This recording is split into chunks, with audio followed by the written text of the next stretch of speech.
माँ की ममता तो अनमोल होती है। एक शिक्षाप्रद कहानी। एक छोटे से कस्बे में समीर नाम का एक लड़का रहता था। बचपन में ही पिता की मृत्यु हो जाने के कारण परिवार की आर्थिक स्थिति बड़ी दयनीय थी। समीर की माँ कुछ पढ़ी लिखी ज़रूर थी, लेकिन उतनी पढ़ाई से नौकरी कहाँ मिलने वाली थी। सो घर घर बर्तन मांज कर और सिलाई बुनाई का काम करके किसी तरह अपने बच्चे को पढ़ा लिखा रही थी। समीर इस भाव से थोड़ा शर्मिला था और अक्सर चुप चुप बैठा रहता था। एक दिन जब वो स्कूल से लौटा तो उसके हाथ में एक लिफाफा था। उसने माँ को लिफाफा पकड़ाते हुए कहा, माँ, मास्टर साहब ने तुम्हारे लिए ये चिट्ठी भेजी है, ज़रा देखो तो इसमें क्या लिखा है। माँ ने मन ही मन में चिट्ठी पढ़ी और मुस्कुराकर बोली, बेटे, इसमें लिखा है कि आपका बेटा काफ़ी होशियार है। इस स्कूल के बाकी बच्चों की तुलना में इसका दिमाग बहुत तेज है और हमारे पास इसे पढ़ाने लायक शिक्षा नहीं है, इसीलिए कल से आप इसे किसी और स्कूल में भेजें। यह बात सुनकर समीर को स्कूल न जाने का दुख तो हुआ, पर साथ ही साथ उसका मन आत्मविश्वास से भर गया कि वो कुछ खास है और उसकी बुद्धि तिरवी है। माँ ने उसका दाखिला एक अन्य स्कूल में करा दिया। समय बीतने लगा।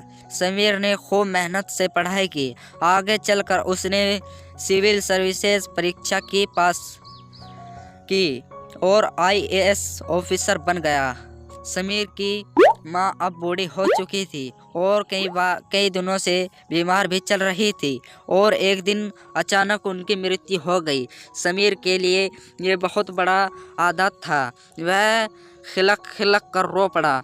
उसे समझ नहीं आ रहा था अब अपनी माँ के बिना वो कैसे जिएगा। रोते रोते उसने माँ की पुरानी अलमारी खोली और हाथ में उनकी माला, चश्मा और अन्य वस्तु लेकर चूमने लगा। उस अलमारी में समीर के पुराने खिलौने और बचपन के कपड़े तक संभाल कर रखे हुए थे। समीर एक एक कर सारी चीज़ें निकालने लगा और तभी उसकी नज़र एक पुरानी चिट्ठी पर पड़ी।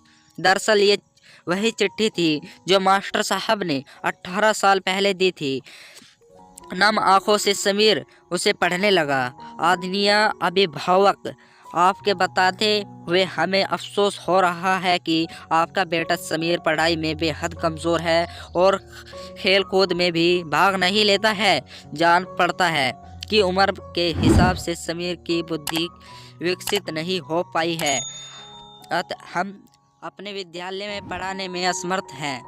आपसे निवेदन है कि समीर का दाखिला किसी मंदबुद्धि विद्यालय में करवाए अथवा खुद घर पर रख कर इसे पढ़ाए। सदर।